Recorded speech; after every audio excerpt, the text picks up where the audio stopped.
She blew out her candles, smiled coldly at me and said, "Best gift you could give me? Leave my life forever." The room erupted in cruel laughter. But exactly 1 year later, I gave her a birthday gift she'd never forget. Emma sat across from me at the mahogany dining table, the golden glow of birthday candles dancing across her satisfied face.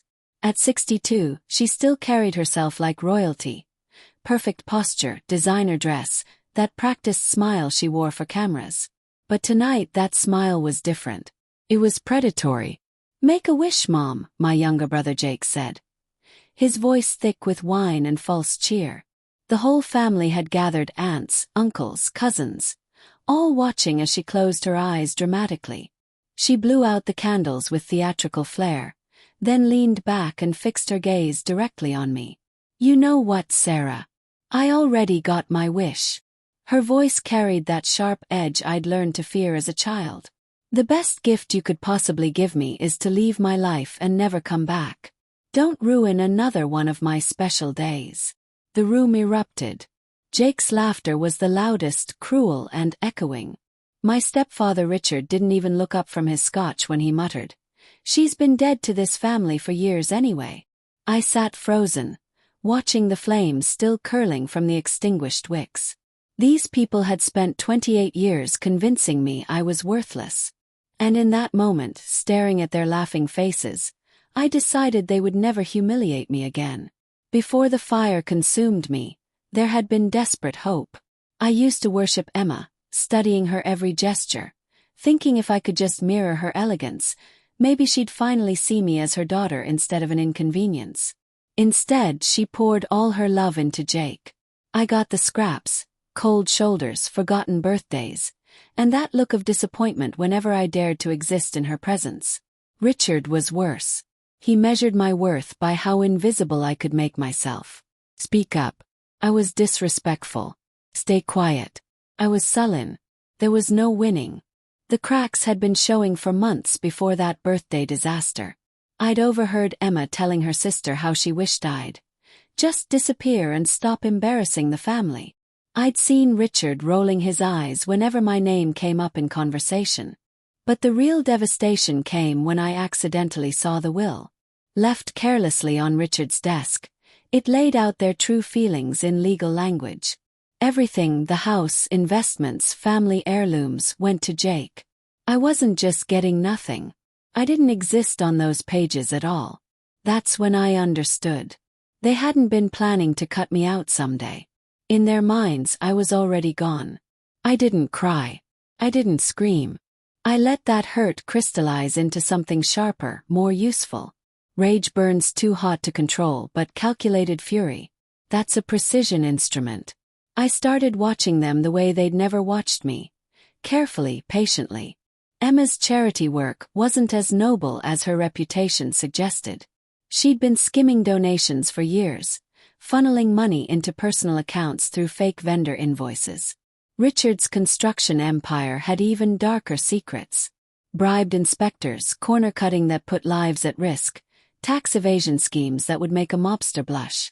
For 6 months, I became invisible in a way they never expected.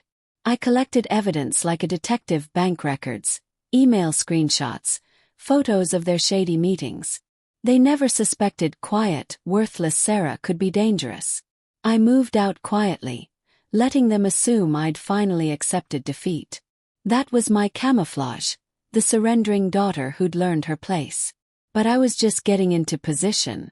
I fed anonymous tips to investigative journalists, business competitors, and a former partner Richard had betrayed years earlier. I planted seeds and waited for them to grow. The timing had to be perfect.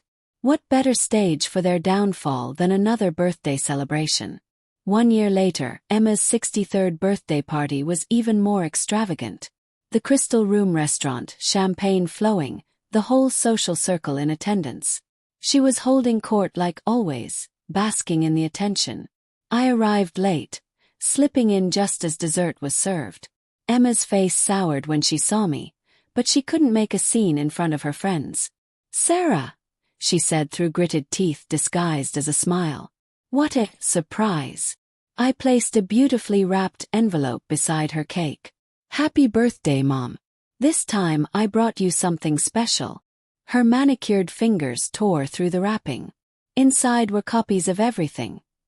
Her embezzlement records, Richard's fraud schemes, photos of their criminal meetings. The evidence was damning and undeniable. The color drained from her face as she flipped through the pages. Richard grabbed the envelope, his jaw clenching as he realized what he was seeing. "What is this?" Emma whispered, but her voice carried in the suddenly quiet room. I didn't raise my voice. I didn't need to. "It's the truth, Mom. Everything you both really are, documented for the world to see." The guests leaned in, curiosity turning to horror as whispers began to spread. I watched Emma's carefully constructed world crumble in real time. I stood up slowly, savoring the moment. "I did what you asked last year. I left your life. But tonight I wanted to give you one final gift. The same kindness you always showed me." Richard's old business rival was already on his phone. A journalist at the next table was taking notes. Emma's charity board members were exchanging worried glances. "Happy birthday, Emma," I said, using her first name for the first time in my life. "Enjoy the rest of your special day." I walked out of that restaurant like I was walking into freedom, leaving them to face the consequences of their own actions. By morning, the story had exploded across the city. Financial crimes investigation launched. Emma's charity shut down permanently. Richard's business licenses revoked. Bank accounts frozen pending criminal charges. They called me desperately. Dozens of voicemails I never returned. They showed up at my apartment, pounding on doors I never opened. The last time I saw them was through a courthouse window. Two broken people waiting for their sentencing hearing. They looked smaller somehow, stripped of the power they'd used to crush me for so many years. Some people think revenge is about anger. It's not. It's about justice served cold, calculated, and complete. It's about showing monsters that their victims can grow teeth too. Emma wanted me gone from her life. I granted her wish. But first I made sure she understood exactly what she was losing.